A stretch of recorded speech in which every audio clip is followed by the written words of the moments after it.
que você comentasse, analisasse essa goleada, mais uma goleada do Vasco, o Vasco que a cada dia parece estar encontrando um padrão de jogo e se adequando ao seu estilo de trabalho. Bom, boa noite a todos. Eu acho que a gente fez um bom jogo.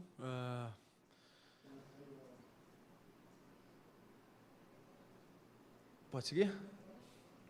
Eu acho que a gente fez um bom jogo, criou um bom volume de oportunidades. Talvez faltaram alguns ajustes, a gente deu um pouquinho mais de contra-ataques do que o habitual, deixou o Boa Vista ter um pouco mais de espaço. Acho até que a gente estava ansioso para fazer mais gols, e isso fez com que a gente acabasse errando alguns passes que não precisaria, não deveria. Mas, no geral, fez mais um jogo seguro, um jogo mais próximo da identidade que a gente vem buscando. Estou satisfeito com o resultado. O que você destaca de bom no seu time? A gente viu tanta intensidade, né? Os jogadores já estão entendendo aquilo que é a sua proposta de jogo. É por aí, meu raciocínio está correto, Maurício? Boa noite. Não, eu acho que sim. Eu sempre gosto de frisar que não é a proposta do Maurício, né? Tem as ideias do Maurício, mas a partir daí eu preciso, junto com os jogadores, construir isso um conjunto, respeitar as características deles, enfim, convencê-los das minhas ideias, que eles comprem, que eles acreditem naquilo que eles estão fazendo, e eu tenho sentido que isso tem sido muito positivo. Eu acho até que, em função do calor de estar muito abafado, a gente até baixou um pouquinho a intensidade, a gente normalmente consegue até manter ela mais alta, mas estava muito, como eu digo, abafado, sem vento, quente, senti que a gente diminuiu um pouquinho, mas é um bom resultado, a gente precisava desse resultado para subir na tabela de classificação, para poder passar 2 adversários diretos, para poder se manter na briga, isso, sem dúvida, foi o mais importante. Maurício, boa noite. No início do segundo tempo, o Vasco deu uma marchada, como você mesmo falou, mas pode ser interpretado como um relaxamento, porque estava 2-0? Não sei se um relaxamento, mas talvez perder um pouquinho de concentração, perder um pouquinho o foco, começou a deixar as distâncias entre as linhas um pouquinho maiores. A gente conversou sobre isso, sobre tentar manter o equilíbrio, a gente acaba levando um gol num lance de infelicidade nosso, um erro nosso de saída. Depois, com as trocas, eu acho que a gente conseguiu subir de novo, conseguiu gerar mais intensidade e volume no jogo, conseguiu fazer mais 2 gols e conseguiu sair com a vitória. Boa noite, Maurício Barbieri, Dieguinho do canal Futebolaço, parabéns pela vitória. Domingo tem um jogo muito importante, um clássico, e a tabela, apesar do Vasco ter ganho mais uma colocação, está bem apertada. Botafogo e Volta Redonda tem um ponto a menos que o Vasco, e em caso de não vitória no domingo, o Vasco pode ser ultrapassado por ambos, e ambos pegam 2 equipes de menor investimento no Rio de Janeiro. Então, o jogo para domingo ele ganha um peso muito grande. E aqui vai uma pergunta já um pouco diferente. A gente sabe que, a gente já falou um pouco disso, que o brasileiro ele é muito resultadista. E eu queria saber se está trabalhando um pouco já a cabeça do grupo de, independente do resultado final dessa classificação, o trabalho está sendo bem feito. O próprio Paulo frisou no começo da temporada de que o estadual estava sendo levado como pré-temporada. Então, eu queria saber como é que o Maurício está enxergando o clássico de domingo e essa eventual classificação ou não para as finais do campeonato. Obrigado.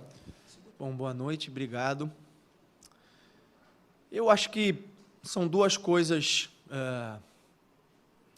que, evidentemente, uma tem influência sobre a outra, né, mas que a gente pode analisar em separado. O jogo de domingo é o tipo de jogo ou tipo de clássico que, por si só, traz uma motivação diferente, traz um ambiente, traz uma semana diferente na preparação, porque, sem dúvida nenhuma, é um clássico gigantesco. Mesmo se eventualmente não tivesse valendo classificação, seria encarado com a maior seriedade possível. E é isso que a gente vai fazer. Então, não acho que a situação da classificação traga um peso maior. Por si só, esse já é um jogo que tem um peso enorme pela rivalidade, pelo histórico e por tudo mais. E a gente vai trabalhar e se preparar para fazer mais um grande jogo, para tentar fazer frente ao adversário e tentar sair com a vitória. Em relação ao campeonato, a gente segue, como o Paulo frisou bem, entendendo como uma preparação, tentando desenvolver e aprimorar uma forma de jogar, o conhecimento dos jogadores, essa gestão do elenco, dando oportunidades para jogadores jovens jogarem. Hoje foi o Ryan que estreou, está observando eles, entendendo como cada um pode contribuir, se encaixar ao longo da temporada, mas é claro que todo jogo e todo campeonato a gente tem o objetivo de ir o mais longe possível, de classificar, de chegar nas finais, e não é diferente com o Campeonato Carioca. Então, não traz um peso maior, é uma responsabilidade que a gente já teria e vai encarar o jogo com a maior seriedade. Olá, Barbieri, boa noite, parabéns pela vitória. Joel Silva do Lance. Eu queria que você falasse sobre duas questões. A primeira, se possível, em relação ao Léo Jardim e o Ivan. A gente entende que na montagem do elenco, nas contratações, a única que de fato se equivale muito é essa posição com o Ivan e com o Léo Jardim. O Léo Jardim tem sido titular e o Ivan perdeu a titularidade sem nenhum motivo aparente para nós. Eu queria que você comentasse sobre essa disputa no gol, né? O Léo Jardim hoje, no gol, muitos torcedores até o criticaram sobre aquele lance, que deveria espalmar e tal, e gerou um pouco isso. Queria que você falasse um pouco sobre essa avaliação em relação a esse goleiro e também a disputa da posição, inclusive para o Clássico contra o Flamengo. E, se possível, dar um panorama sobre os jogadores, o Figueiredo, o Marlon e o Robson, eles estarão no Clássico? Obrigado. Tá. Primeiro, em relação aos goleiros, a gente iniciou as conversas e a contratação do Léo até antes do Ivan. O Ivan sempre soube disso. O Ivan acabou chegando antes por uma questão de timing do mercado, da negociação e tudo mais. Teve um desempenho muito bom, o Léo também chegou e a ideia era dar oportunidade de avaliar os dois. Eu concordo com você, o Ivan não teve nenhum lance ou nenhum desempenho que desabonasse a sua conduta, mas o Léo também, até esse momento, também não teve. E a ideia é ir acompanhando. Eu não acho que o Léo tenha tido falha no gol, fez uma grande defesa até antes disso, uma defesa espetacular. E a gente ganha com isso. A gente tem dois ótimos goleiros. O Raus, que fez o clássico contra o Botafogo, foi muito bem também.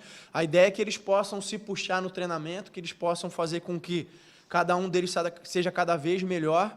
E assim que a gente entender que alguém esteja na frente, vai ter oportunidade de jogar, como tem sido desde o início. Em relação ao Marlon, Figueiredo e o próprio Andrei, são casos distintos. O Andrei, a gente ainda aguarda documentação para formalizar a questão do empréstimo, e nesse momento ele não está inscrito. Não sei se a gente vai conseguir para domingo, pode ser que sim. A partir daí eu posso responder, nesse momento não. O Marlon e o Figueiredo estão num processo de transição, mas ainda não iniciaram os treinamentos comigo, né? E é importante esclarecer isso para o torcedor. Depende da resposta deles quando eles vierem a campo. Normalmente a gente faz uma carga progressiva, faz uma parte do treino, depois um pouco mais, e aí a evolução deles é que vai dizendo se a gente consegue avançar ou não e se eles vão ter condição de jogo. A gente pretende fazer isso nessa semana, mas eu não consigo antecipar se vou poder contar com eles no jogo no domingo ou não. Barbieri, Monique, Danelo, TNT Esportes. Vou voltar no assunto do André. Ele passou aqui há pouco saindo do estádio, né? Os torcedores que estavam ali estavam muito empolgados e é um caso diferente, né? Porque é algo que você ganha, mas com um prazo de validade. Queria que você falasse, né, como é para o treinador uma situação como essa. É claro que é muito bom ter o André por esse período que ele vai poder ficar ali em torno de 20 jogos, mas como é administrar essa situação a partir do momento que ele estiver disponível e para que você possa usar da melhor forma possível nesse período. Boa noite, Monique. Eu falei na coletiva anterior, eu vou reforçar, né? Eu acho que o Andrei, pelo potencial, pelo talento, por tudo aquilo que fez, não só no Sul-Americano, mas na Série B também, foi uma figura mais do que protagonista para esse acesso do Vasco. Eu acho que é um jogador especial. Todo treinador ou toda equipe do Brasil gostaria de ter a oportunidade de ter o Andrei no elenco. E aí o que a gente tem que ter é sabedoria para usar ele da melhor forma, sem criar uma dependência.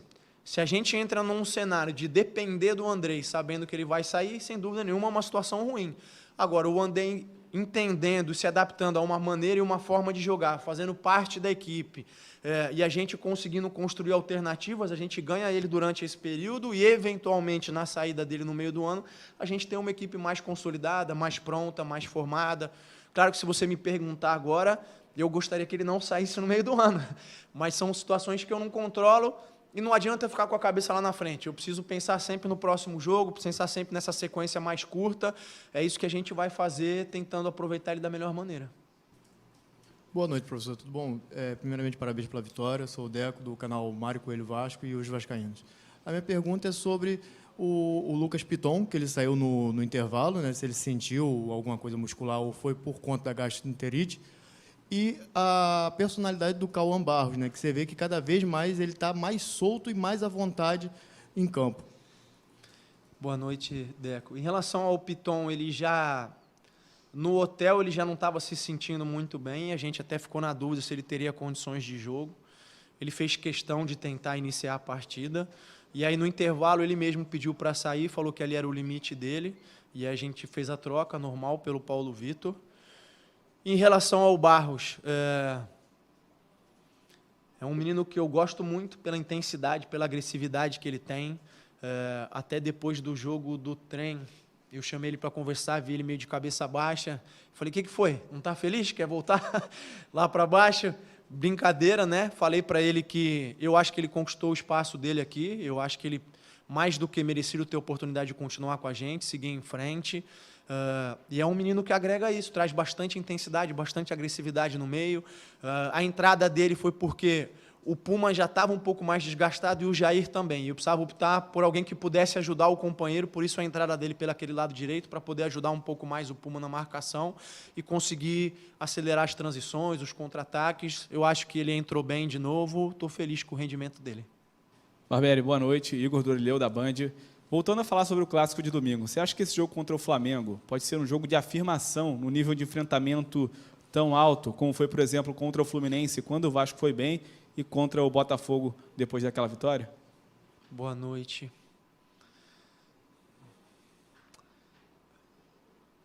Eu acho que é possível interpretar dessa maneira, mas não é uma forma de pensar que eu me prenda a ela, entendeu? Eu acho que é mais um jogo de um excelente nível, e se a gente tiver um resultado positivo, não significa que está tudo certo, que a gente não tem que seguir evoluindo, e se acontecer o contrário também. Eu acho que é uma oportunidade que a gente tem de enfrentar um grande adversário, e aí, como eu falei anteriormente, pela histórica, por tudo que envolve esse clássico, é um jogo que todos querem jogar, que a torcida vai fazer a sua festa e que a gente tem que entrar para fazer de todo o possível para tentar vencer e dar esse presente para o torcedor. Boa noite, Barbieri. Parabéns pela vitória. Guilherme Gonçalves, do Litoral News. Você, certa coletiva, você falou sobre o Alex Teixeira cada vez mais nessa personificação da camisa 10, e que ele tem outras variações, mas que é um 10 para esse Vasco. E hoje, no último jogo, ele foi um 10 clássico, mais tradicional, assim, comandando o meio de campo, e o Nenê sempre entrando no lugar dele. Queria saber se seu entendimento é explorar os dois com um físico melhor, com os outros times mais desgastados, e os dois se tornarem quase que uma peça só, um saindo e outro entrando, ou se entende que há circunstância que é para ter os dois dentro de campo. Queria saber qual a sua leitura em relação aos dois para o resto da temporada. Bom, boa noite. Eu acho que você colocou bem, o Alex vem cada vez se adaptando mais à função, entendendo mais o que a gente espera dele dentro de campo, vem se soltando mais, isso é importante. Eu acho que ele tem uma característica um pouco diferente do Nenê, ele é um jogador que consegue ter esse arrasto, consegue ter essa arrancada, consegue ter movimentações de profundidade. O Nenê já tem uma capacidade de organização, de achar passes, a bola parada. Eu acho que eles podem se complementar em algumas situações, como já aconteceu da gente usar os dois contra o próprio Botafogo. Ou a gente pode usar, como você falou, numa tentativa de manter uma intensidade, de manter o nível, de conseguir ter dois jogadores que possam fazer a diferença durante os 90 minutos, ainda que eles joguem em partes, né? Então, são possibilidades, eu disse isso anteriormente e repito, cada um deles me traz diferentes soluções, eu preciso ter sabedoria para aplicar essas soluções conforme o problema, o adversário, o momento do jogo e assim por diante. Boa noite, Barbieri. Sou João Santos, da Rádio Antena Esportiva. Parabéns pela vitória. A equipe do Vasco vem de uma sequência de 3 vitórias consecutivas, a qual começou após a vitória contra a equipe do Botafogo. E você conseguiu repetir a escalação nessa partida de hoje, a mesma qual você havia feito contra a equipe do Trem, do Amapá, na Copa do Brasil. Queria saber se você considera esses jogadores a escalação ideal para o prosseguimento nesse campeonato carioca. Boa noite, João. Não, eu não gosto dessa maneira de pensar, de ter uma escalação ideal, porque, a princípio, essa escalação dita ideal ignoraria as características do adversário, o momento da competição e uma série de coisas, né? Então, eu acho que é uma base que a gente vem mantendo, mas que a gente pode alternar algumas peças, de novo, em função do adversário, o momento da competição, de uma série de coisas. A gente acabou, nos últimos 2 clássicos, entrando com uma formação diferente daquilo que vocês esperavam e conseguiu ter um bom rendimento. Do Fluminense para o Botafogo, mesmo entrando com as peças parecidas, a gente mudou a estrutura de jogo. Então, são variações e soluções que a gente tem que procurar aplicar, de novo, dependendo do contexto.